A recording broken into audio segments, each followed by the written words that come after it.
Hi, ich bin Max, Co-Founder von Moby Dick. Wir arbeiten an der Schnittstelle von Design und Technologie. Und ich bin Marco, Senior Art Director bei Moby Dick. Wir haben schon mit vielen großartigen Kunden zusammengearbeitet, wie zum Beispiel EHAM, USM Haller oder der Staatsoper Stuttgart.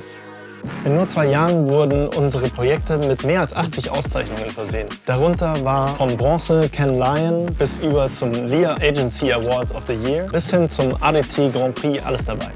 Wir sind darauf spezialisiert, mit Hilfe von Technologien wie Coding oder Game Engines neue Formen der Ästhetik zu ergründen. Aber wir wollen mit unserem Design nicht nur Schönes erschaffen, sondern auch unsere Umwelt mitgestalten.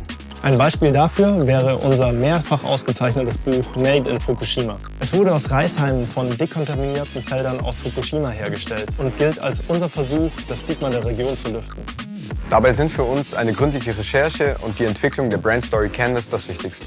Das hilft uns dabei, später ein Konzept für Farben, Typografie, Bildgestaltung und Art Direction zu bestimmen. Design besteht aus 2 Teilen, Ästhetik und Funktionalität.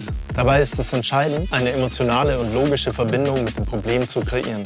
Nur so kann es meiner Meinung nach zu einem echten Mittel für Veränderung werden. Und das ist, was uns am meisten antreibt. In diesem Domestika-Kurs wirst du lernen, wie du spekulatives Design mit einem starken konzeptionellen Fundament kombinierst und daraus einzigartige visuelle Identitäten kreierst. Als Abschlussprojekt wirst du ein parametrisches Branding für eine Marke oder Veranstaltung deiner Wahl entwickeln.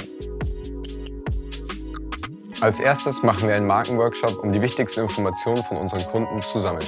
Damit entwickeln wir eine Brand Story Canvas und legen die Werte unserer Marke fest. Als nächstes erkunden wir verschiedene Gestaltungsrouten, die als erste Visualisierung der Brandthemes dienen. Danach sprechen wir ein wenig über Gestaltungsprinzipien und bauen mit bestimmten Parametern die einzelnen Gestaltungselemente auf. Zum Schluss verdichten wir alles über Farben, Typografie und andere Details und erkunden verschiedene Anwendungsmöglichkeiten dafür. Als letztes wählen wir ein paar Mockups und bereiten die finale Präsentation vor.